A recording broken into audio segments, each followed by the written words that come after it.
História e Filosofia em Podcast. Ideias que atravessam o tempo. Olá, bem-vindos à nossa exploração de hoje. Vamos mergulhar fundo na jornada mais longa da humanidade. Um período que cobre, impressionantes 95% de toda a nossa história. É muito tempo, né? Demais. Para ter uma ideia, imagine a história humana como um livro de 1000 páginas. Quase tudo que vamos conversar acontece nas primeiras 990 páginas. Aham. Aquilo que geralmente chamamos de história com escrita, reinos e tudo mais, só começa nas últimas 10. Pois é. Todo esse tempo anterior é a pré-história. Desde nossos primeiros ancestrais, há talvez uns 3 milhões de anos, até a invenção da escrita, por volta de 4000 a.C. Certo. E é importante notar, o termo pré-história pode ser um pouco enganador, né? Não foi um tempo vazio, antes da história real. Exatamente. Essa é uma crítica comum e válida. Foi o período fundamental onde nos forjamos como humanos, desenvolvemos tecnologias cruciais e, lançamos as bases para tudo que veio depois. Exato. Nossa missão aqui é investigar as grandes viradas desse período imenso. Como nossos ancestrais viviam, como se adaptaram a mundos tão diferentes e, claro, como evoluíram. E temos bastante material para nos guiar, né? Sim, temos um bom material. Um roteiro geral que organiza as ideias, detalhes sobre a descoberta que mudou tudo, o fogo, umas reflexões sobre como a própria noção de tempo foi se transformando. Interessante isso do tempo. Muito. E algo muito especial.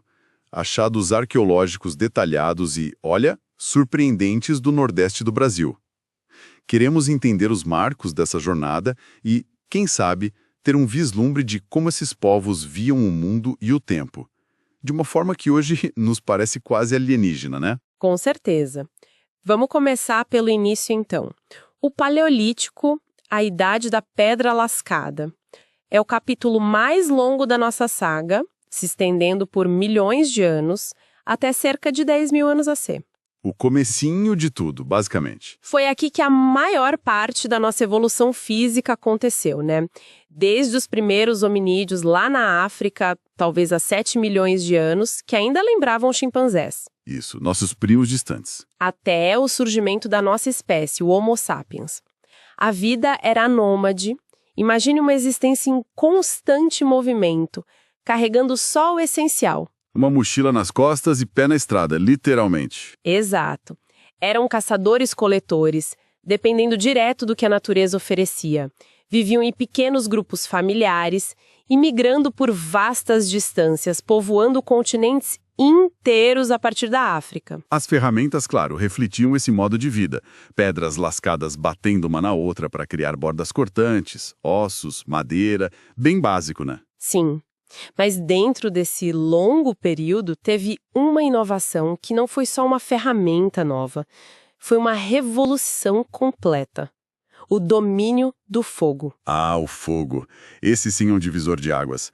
Há evidências que sugerem controle do fogo talvez há 1 milhão de anos, como lá na caverna de Wonderwerk, na África do Sul. 1 milhão de anos. É muito tempo. É impressionante. As fontes até trazem uma imagem vívida.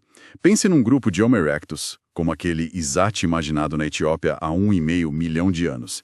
Eles conheciam o fogo dos raios, das queimadas naturais. Mas não sabiam fazer, né? Exato. Não sabiam criar ou manter. A descoberta pode ter sido um acidente genial. Talvez uma faísca pulando de pedras batidas sobre folhas secas, algo assim. Ok, vamos desempacotar o impacto gigantesco disso, porque realmente muda tudo. Primeiro, segurança básica. O fogo afugenta animais selvagens, ilumina a escuridão, transforma a noite. Com certeza.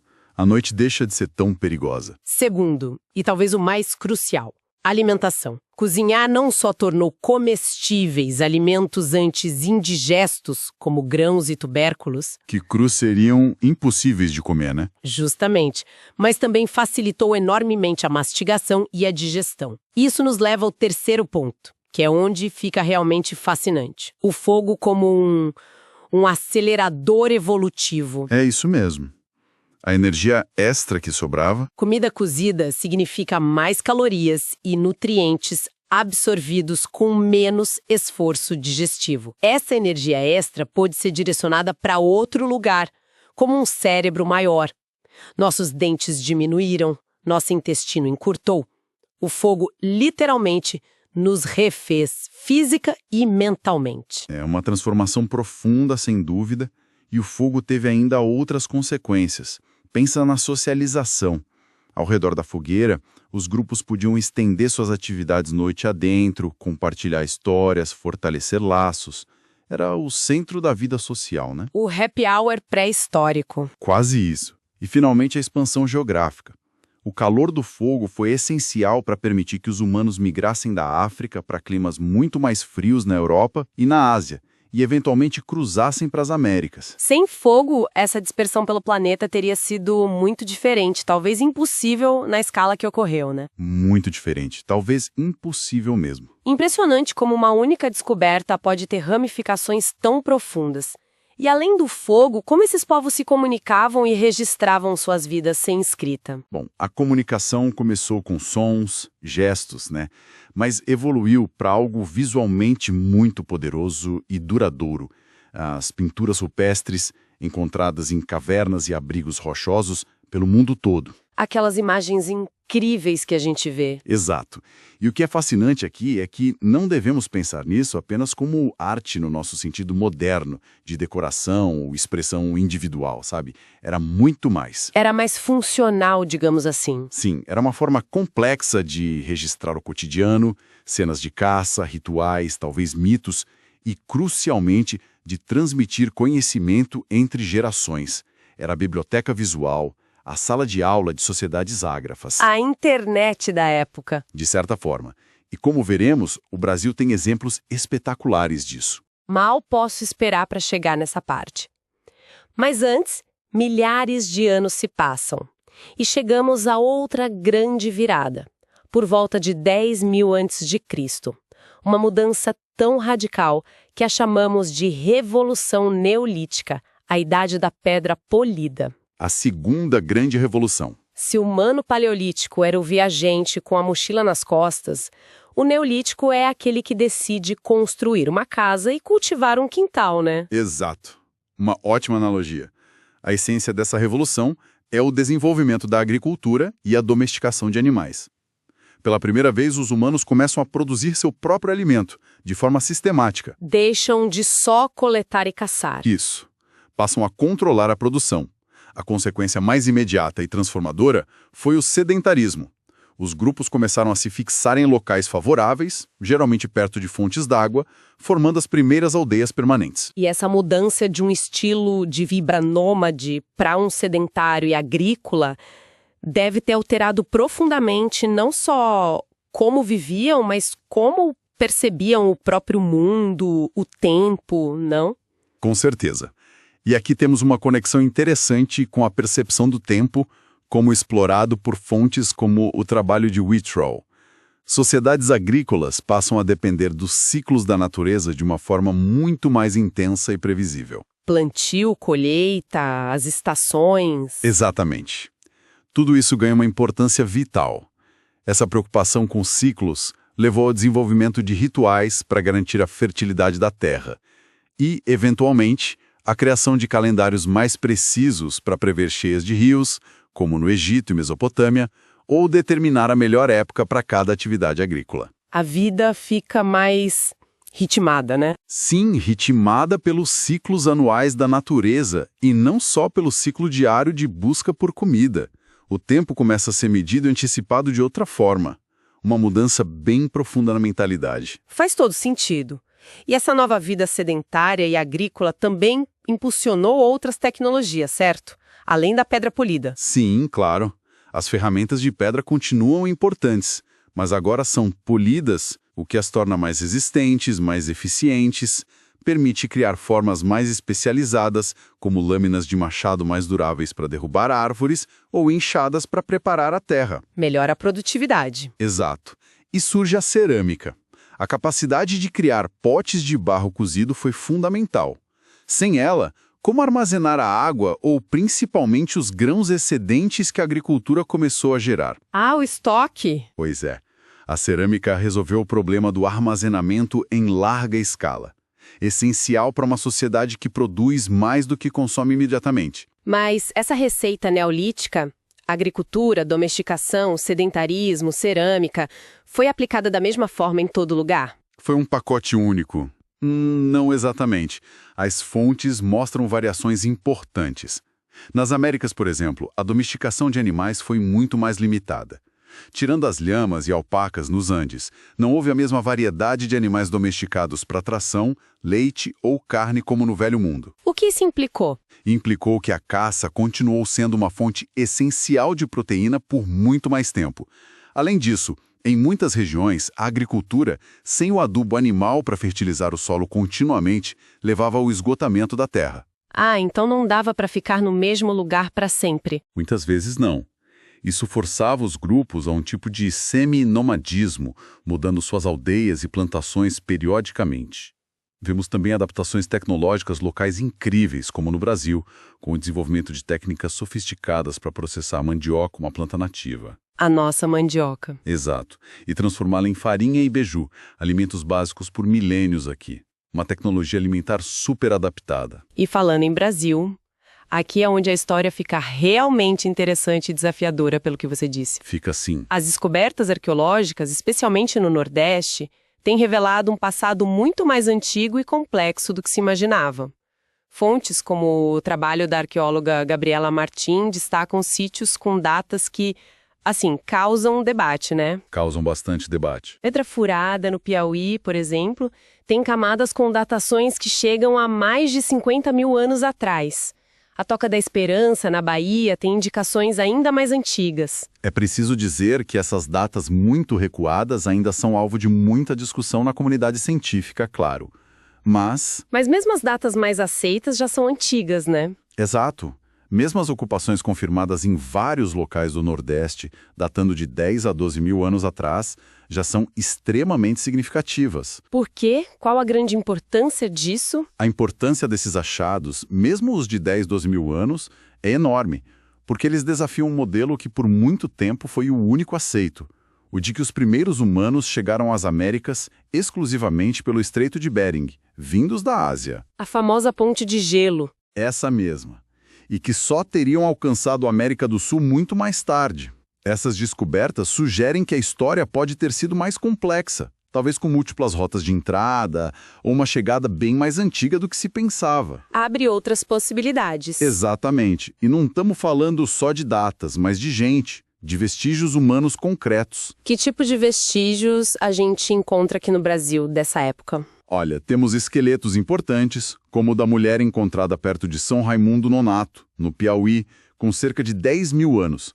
Temos cemitérios antigos, como o do Sítio do Alexandre, no Rio Grande do Norte, com múltiplos enterros datados de 9 e 400 anos. Um cemitério? Isso já indica uma certa organização social, né? Com certeza.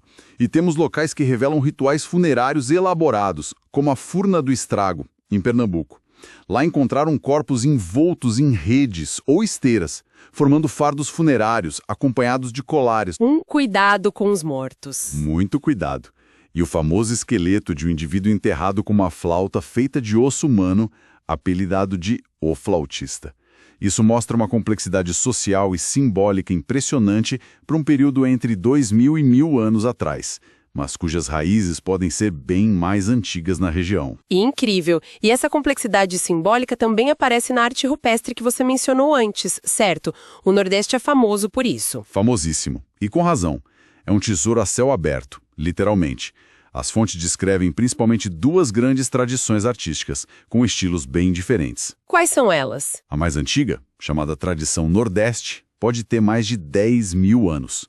É muito dinâmica, cheia de movimento, com figuras humanas e animais pequenas, muitas vezes pintadas em várias cores, retratando cenas do dia a dia.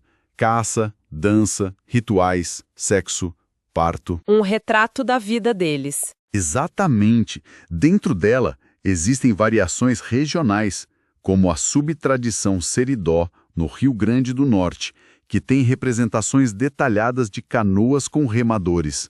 Isso sugere que os rios da região talvez fossem bem maiores no passado, né? É um vislumbre vibrante da vida dessas pessoas. Fascinante. E a outra tradição, qual a diferença? A outra é a tradição agreste, que parece ser mais recente, talvez começando por volta de 5.000 anos atrás. O estilo é o oposto. Figuras grandes, estáticas, isoladas, quase como símbolos ou totens. Menos narrativa, mais simbólica. Parece que sim. Predominam figuras humanas, antropomorfos e animais, mas geralmente de forma genérica, sem detalhes que permitam identificar espécies específicas. A cor mais comum é o vermelho. Enquanto a tradição nordeste parece narrar a vida, a agreste parece focar em símbolos e conceitos mais abstratos. Interpretar o significado exato é um desafio enorme, claro, mas a riqueza visual é inegável. Dá para imaginar os arqueólogos quebrando a cabeça para entender tudo isso. E quanto às ferramentas de pedra que esses artistas e caçadores usavam, o que elas nos dizem? Encontramos uma variedade grande de ferramentas, o que chamamos de indústria lítica. Vai desde artefatos mais simples, lascados de forma oportunista, até peças muito bem trabalhadas. Tecnologia da época. Exatamente. Um exemplo são as pontas de projétil encontradas no Rio Grande do Norte, feitas em rochas como sílex ou quartzo, com lascamento cuidadoso dos dois lados, o que a gente chama de bifacial. A cultura exata que as produziu ainda é incerta, pois muitas foram achadas fora de um contexto claro de escavação, sabe? Achados isolados, né? Isso. Também encontramos ferramentas de outra cultura antiga, a tradição itaparica, em áreas de Cerrado e Caatinga. Uma ferramenta típica são os chamados lesmas, que são raspadores de pedra com formato alongado e plano convexo, provavelmente usados para trabalhar madeira, couro ou outros materiais. Cada ferramenta conta uma história sobre o que faziam. Exato. Cada tipo de ferramenta nos dá pistas sobre as atividades, as habilidades e talvez até as redes de interação desses grupos. Tudo isso, as datas antigas, os enterros complexos, a arte vibrante, as ferramentas especializadas reforçam a imagem de uma pré-história nordestina e brasileira por extensão, extremamente rica, dinâmica e com uma profundidade temporal que ainda estamos começando a compreender. Muita coisa ainda para descobrir. Muita coisa. A pesquisa avança, mas enfrenta desafios, como a vastidão do território e o fato de que nosso conhecimento ainda se baseia em ilhas, sabe? Áreas mais estudadas em meio a regiões enormes ainda pouco exploradas arqueologicamente. Bom, recapitulando então. Viajamos por milhões de anos, vimos como o domínio do fogo nos transformou radicalmente, como a invenção da agricultura mudou nosso modo de vida e nossa relação com o tempo. E que mudança! E mergulhamos nas descobertas fascinantes do Nordeste brasileiro, que desafiam visões antigas sobre o povoamento das Américas e revelam sociedades complexas e com um rico universo simbólico. Então, o que tudo isso significa? Olhando para a grande figura, qual o saldo dessa jornada? Olha, significa que foi nesse longo período pré-histórico, nessas 990 páginas do nosso livro imaginário, que desenvolvemos as capacidades que nos definem como humanos. A tecnologia, desde a primeira pedra lascada até a cerâmica e a metalurgia inicial. A capacidade de criar ferramentas. Exato. A cooperação social complexa, essencial para a sobrevivência e para o desenvolvimento.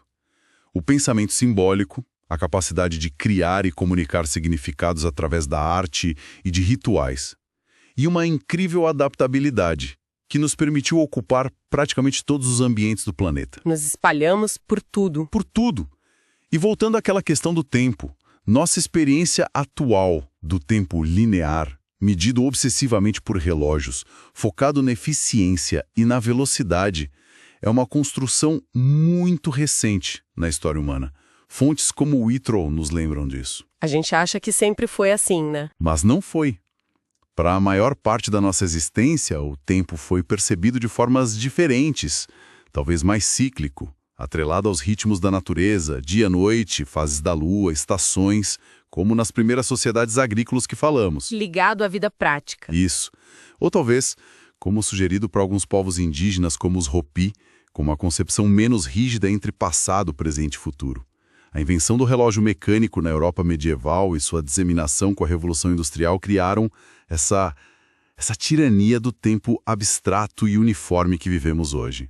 Uma tirania mesmo, às vezes. É algo tão profundo que até pensadores antigos, como Santo Agostinho, já quebravam a cabeça com a natureza subjetiva e psicológica do tempo. Sabe? A memória, a antecipação. E isso nos deixa com uma reflexão final, talvez um pouco provocadora. Vimos que as fontes trazem debates, as datações de pedra furada são controversas, o significado exato da arte rupestre é interpretativo. A ciência avança, sim, com debates. Considerando a imensidão do tempo pré-histórico, essas ilhas de conhecimento que a arqueologia nos oferece e a riqueza ainda por descobrir em lugares como o Brasil, fica a pergunta: que outras narrativas que hoje tomamos como certas sobre nosso passado mais profundo podem ser desafiadas ou completamente reescritas amanhã? É uma ótima pergunta. O passado está sempre sendo revisitado. E talvez mais importante, que conhecimentos, tecnologias sociais ou visões de mundo dessas sociedades antigas, tão adaptadas aos seus ambientes, nós perdemos ao longo do caminho e quais ainda teriam algo a nos ensinar se pudéssemos redescobri-las? Uma reflexão necessária, com certeza. O que podemos aprender com eles? Fica a questão para pensarmos. Agradecemos imensamente a companhia nesta exploração profunda das nossas origens mais remotas. Até a próxima. História e Filosofia em Podcast. Ideias que atravessam o tempo.